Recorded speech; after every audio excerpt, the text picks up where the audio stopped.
Hi, how's it going?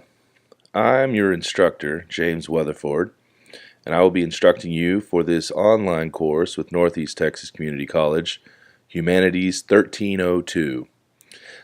Just wanted to give you a little bit of a brief introduction about who I am and the nature of this course, and just a couple things to make note of on your syllabus.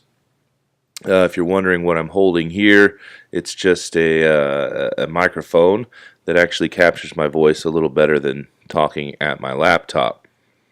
Um, well, just to start off, I guess I'll let you know a little bit about my background. I'm currently a doctoral student at the University of Texas at Dallas, which is actually in Richardson. It's not in Dallas at all. Working on a PhD in humanities. About 42 hours into the program, getting pretty close to a point where I'll take some comprehensive exams and begin writing my thesis.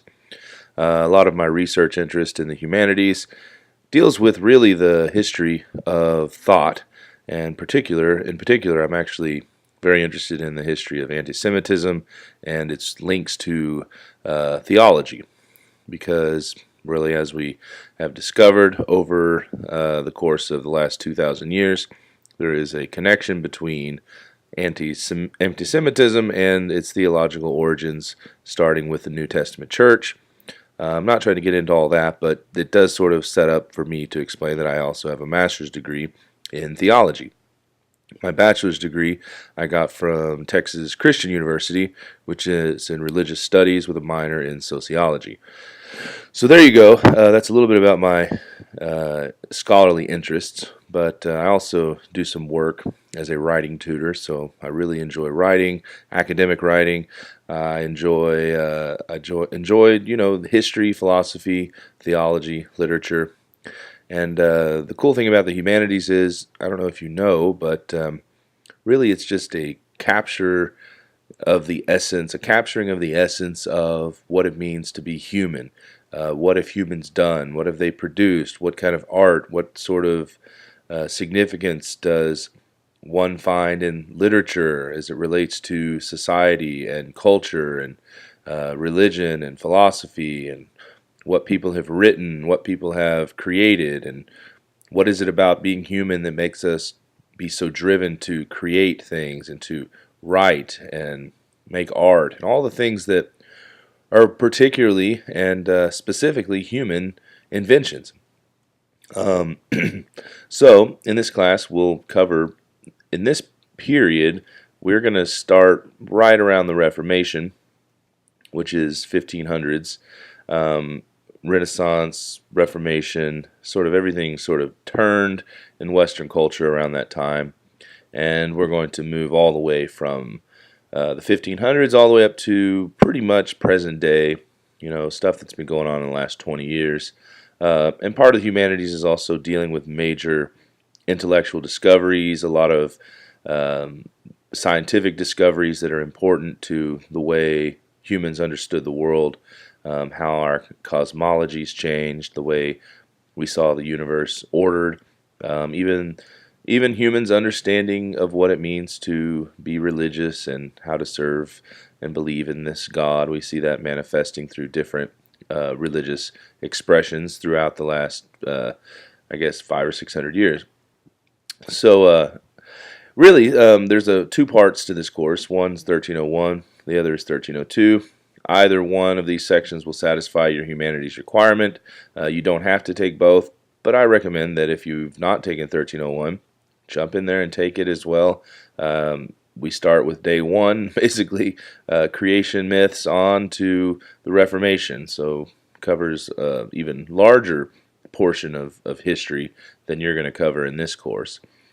So just to point out a few things, we do everything online. This is an online course, so you'll be working with Blackboard. If you don't know how to log into Blackboard, you've got problems. So there's no way you could really be seeing this video unless you have logged in to Blackboard.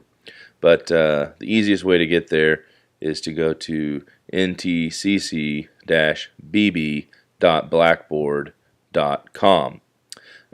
For right now, that's the address to the database that will be holding our Blackboard software, but that's actually changing this summer to a different URL. So if you move on into the future, don't try to go there. You won't be able to log in after this summer. So, but for now, that will be how you'll access the course. You can also go to ntcc.edu and just click around, find your way to the portal through there. Also, we do work with a online software called McGraw-Hill Connect, and you have to register. You have to have a code to access the course on McGraw-Hill Connect, and that costs money. So don't think you'll be able to just have a paper book. You won't be able to complete the course because we're online. You have to have access to the ebook, and the registration code gives you access to all the assignments, all the quizzes that are on McGraw-Hill Connect. We also have a fair share of assignments that you'll see on Blackboard itself, which will be the lecture quizzes. I have recorded some lectures, not for everything, but a lot of the material is covered in lectures, and there are quizzes that go along with that. We also have a few documentaries that we will watch, and there will be some questions that go along with that. You'll do some discussions. I have to say now, and will continually repeat this, especially in the comments on your grade if you don't do it. If you post a comment on the discussion board, you make your post, your thread, you have to respond to 2 other students to get full credit. If you don't do that, then you will not get full credit. So just think of it as each one of those posts is worth 33% of your grade. So if you do 1, you get a 33.3. If you do 2, you get a 66.6, and so on and so forth. No semblance at all to the mark of the beast on that one. That was a joke. Hopefully you thought it was funny. The other things we will do in this course, which are important, are take tests, which you'll do on Blackboard, and then we also have, this is the good stuff, you're going to do 2 fine arts events, which are really important, and that's where you'll go and you'll visit an exhibit, a museum, maybe go to the theater, go to a classical concert. We're not talking rock band. It's not really the focus here. And also don't go to church and say that is your trip. In fact, there'll be instructions that will break that down as to why. And if you do decide to visit a religious tradition, there are conditions. If you're a Christian, don't go to a different denomination and think that you've satisfied the requirement. If you're any kind of Christian, then you should go to a Buddhist temple or go to a Muslim place of worship and prayer or something. But we want you to do things that are new. That's the point, is to get outside the box. So you'll do 2 trips to a fine arts or exhibit, and that will also include writing a paper for each one of those events. The papers are really short. They're 300 words. 50% of the grade rests on the little write-up that you'll do about your visit, and then 50% of the grade rests on whether or not you submit a copy or scan of the brochure or pamphlet that proves you went, or your ticket stub. Also, I will let you can take like a selfie or something of yourself at the event or at the entrance to the place or something to prove you were there. Not that I don't trust you, but how can I prove you were there unless I have some kind of evidence, which I need. None of you, I'm sure, are going to attempt to deceive me or be malicious and not actually go and say you went. You wouldn't do that. You're probably great people, and that's fine, but I need to be able to prove it when I grade that you were there. And then we're also doing a writing assignment in this class called a précis. We're going to do 2 précis in this class, and there's instructions about how to do that. Really don't be scared of the name précis. Really kind of means precise. It's like a summary of an article, and you're going to do 2 articles. You'll read them. You'll select them from a database that I've chosen that has a journal called Humanities, and you're going to find articles out of that database, out of that journal, and you're going to read the article, and you're going to write a summarization of what it says but it's called a précis, and there is a specific way to write a précis, and there's things you should do and things you should not. All of those details will be found in your syllabus. So you'll do 2 of those, and then you'll do 2 fine arts events. This is a lot to cram into 3 weeks, so don't get behind. Whatever you do, stay abreast, so to speak. Stay ahead. Let's see if I can think of anything else that I'm not mentioning right now. I think that covers it all.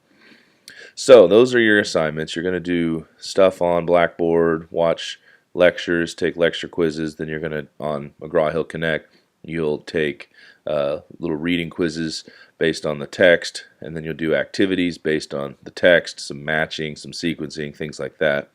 Then writing assignments in this class will consist of the précis and the fine arts events. Also, you'll do discussions on the discussion board, and those will involve sometimes watching some videos, reading some articles, and then responding to a specific topic where you are required to respond to 2 other people to get full credit. Yeah, so that pretty much sums everything up. I'm very easy to get in touch with. If you need to contact me, the best way is to actually just text me. If you text me 817-713-4802, if I see your text, I will respond. There's very rare situations where I won't respond immediately, but I will respond eventually. I won't respond to this question though, and I'm going to say this. If you say, tell me what my grade is in this class, I'm not probably going to be able to tell you right away, because sometimes that means there's grades that have not been entered yet, and so there's certain times that I will come in within 48 hours, 72 hours at the most, and I'll go and I'll enter all the grades, and I'll even add zeros if you've missed some things. So sometimes students say, can you tell me what my grade is right now? Well, it's not always that simple, and I'm not always sitting at a computer, so you have to give me a little bit of slack when it comes to calculating your grade. Whenever I calculate your grade and it ends up being totally balanced, so to speak, meaning zeros have been applied, grades have been entered that were pending. There's not going to be very many of those, but there will be some. And when you have zeros, I'll go in and I'll enter them, and then I'll put a post out on the announcements. I'll say all grades are accurate as of this morning or whatever. But this class moves pretty quick, and most of your graded assignments, apart from your writing assignments and things like that, are very immediately you have your grade. I mean, is what I'm trying to say is it grades it and pops up on the screen, so you'll know what you made on the assignment. So, but if you have any questions at all, outside of like, can you tell me my grade? Because I can't always just tell you your grade. But if you have any other questions about anything, if you have a quick question, ask away. The answer might be it's in the syllabus, and that will point you at least in the direction of where to get the answer. But for the most part, anything you ask me, if I see the message, I will respond. Yeah, so there you go. I'm James Weatherford. This is Humanities 1302 with Northeast Texas Community College, and we are going to adventure into understanding what it means to be human over the next 3 weeks. And like I said, this class moves quickly, so hang on, don't lose heart. You can do it. It'll take some work, but you can do it. So don't be afraid to reach out to me. I don't know if I mentioned my email address is jweatherford at ntcc.edu. That's jweatherford at ntcc.edu. Email me. I'll respond just as quickly as I will to text, but I'll respond to texts much quicker than I will to emails. So there you go. If you have any questions, reach out to me. Don't be afraid to ask. Closed mouths don't get fed. So if you need something, speak up. I have no problem working with you. Some of us have a little more difficulty with the technology side of things. I can help with that as well. And I can walk you through what I can walk you through. And if I can't, I will point you in the direction of people that can help you. So if you have questions, don't be afraid to ask. I will see you all online with Blackboard, in the discussion boards and in the responses to your assignments. So if you have any questions, like I said, don't be afraid to ask.